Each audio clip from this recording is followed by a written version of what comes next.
They told me I was chosen, but let's not pretend it was nothing more than being thrown to the wolves. Or in this case, to the sea.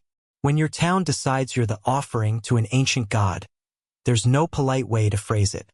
You're not chosen. You're sacrificed. And so here I was, standing barefoot on a freezing Oregon shoreline, the Pacific roaring like it was ready to swallow me whole. My wrists trembled where the ceremonial rope had been tied too tight, my chest tightening with every breath. People stood behind me at a safe distance, chanting something old and broken, their eyes avoiding mine. It wasn't bravery they saw in might was a shield for their own fear. That's when the water stirred. Not like a wave. Not like the tide. No, this was different. The ocean split with an impossible grace, revealing a figure who didn't belong to this world or maybe belonged too much.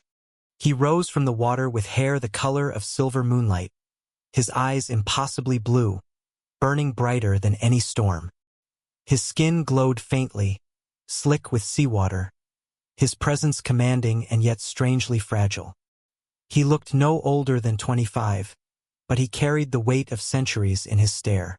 And God help me, I couldn't look away. You're the offering?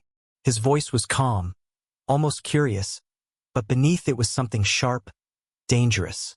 I swallowed hard, forcing my shaking legs to stand straighter.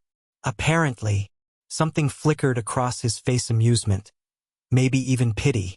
His gaze lingered on me longer than it should have. Then he smiled, and it was the kind of smile that stripped you down to your soul.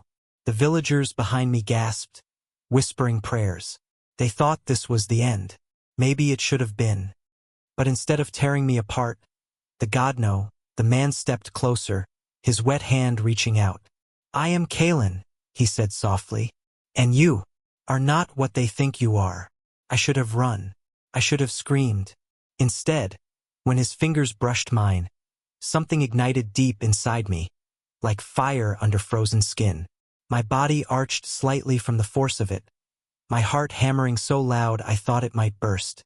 The ocean roared as if answering to me, waves rising higher than the cliffs. He pulled me against him to steady me. His hand warmed despite the cold sea clinging to his body. My face pressed briefly to his chest, and for the first time that night, I didn't feel like prey. But that was exactly what made it terrifying. Later, I would learn the truth. I wasn't simply a sacrifice. I was the only one who could wake the old power hidden in the ocean itself. My bloodline had been bound to Kalen centuries ago, a forbidden bond buried under myths and lies. He wasn't supposed to love me, wasn't even supposed to touch me. But the moment his lips brushed my forehead in a quiet act of defiance, I knew neither of us could stop what had already begun. Still, the world wouldn't forgive us. The elders had seen the waves respond to me. Their whispers grew sharp, fearful. They called me cursed, unnatural. And in their eyes, Kalen was no savior, was the devil tempting me into ruin. But when the storms came, crashing ships and flooding harbors, it wasn't hate or punishment I felt in the water. It was longing. The ocean called me the same way Kalen did, dragging me into a destiny I never asked for but couldn't escape. One night, as the town burned torches along the coast in their desperate attempt to banish the god, Kalen appeared in my room, dripping with seawater, eyes wide with urgency. They will kill you, he whispered harshly. They fear what you carry. You must come with me. I should have resisted. I should have told him he was mad. But instead, my chest tightened with something raw, something dangerous. The thought of leaving everything, my family, my town, my life terrified me. Yet the thought of never seeing him again felt like death itself. So I stepped forward. Then take me, I breathed, my voice trembling, my heart betraying me.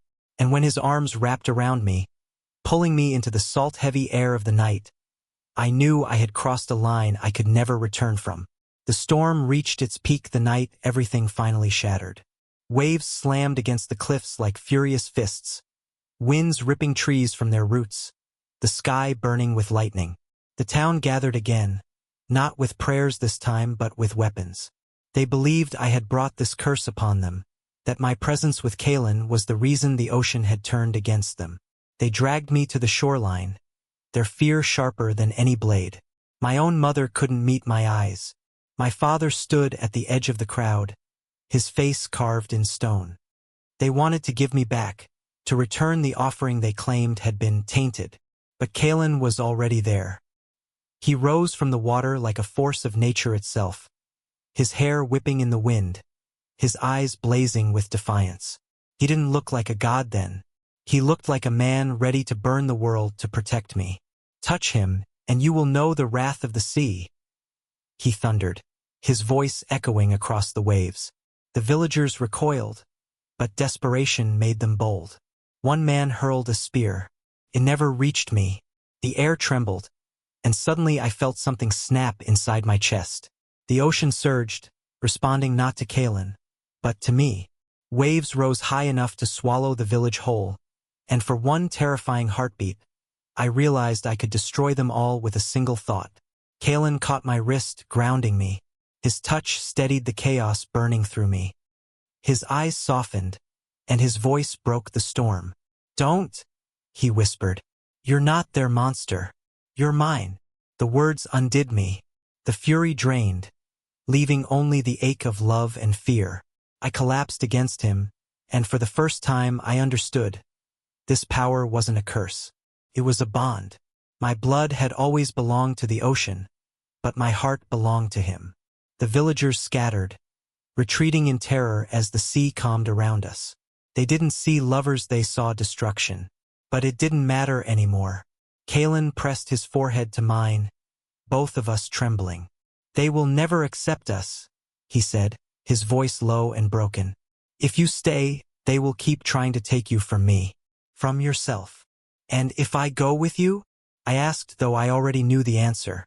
His hand cupped my jaw, his thumb brushing away the tears the storm had hidden. "Then you'll be free. Not without danger, not without sacrifice. But free with me." I thought of my family, my home, the life I had been so desperate to cling to. And then I thought of every moment with him, the way the world bent around us, the way the ocean sang when we touched, the way I had felt alive only in his arms. The choice was never really a choice. I nodded, my voice barely a whisper. "Take me." And when he kissed me, the ocean stilled. We disappeared that night. To the world, we were nothing more than a story whispered to frightened children, an unlucky boy, a cursed god, swallowed by the sea. But the truth was different. Kalen led me beneath the waves, to a world that pulsed with light and life. Cities carved from coral, creatures that shimmered like stars, a kingdom hidden from human eyes. It should have terrified me. Instead, it felt like coming home. There were days I doubted myself, nights when the weight of what I'd lost pressed too heavy on my chest. But Kalen was always there, his hand warm in mine, his voice steady even when the world wasn't. "You were never their sacrifice," he would remind me. "You were the key, my key." And slowly I believed him. We fought battles against storms, against fear, against the chains of ancient laws that declared our love forbidden. But we also found moments of peace. Swimming through glowing tides, laughing in hidden caves, lying side by side on the ocean floor where the stars above and the lights below blurred together. Love wasn't easy. It wasn't simple. It was dangerous and sharp-edged, demanding everything we were. But it was real, and it was ours. In the end, the ocean didn't demand my life. It gave me one. I was never the sacrifice. I was the answer. And with Kalen's hand in mine, I finally understood what it meant to belong to someone, to something greater than myself. The sea roared its approval, and for the first time it sounded like love. Thank you for listening. If you find it interesting, please like and subscribe to follow the next stories.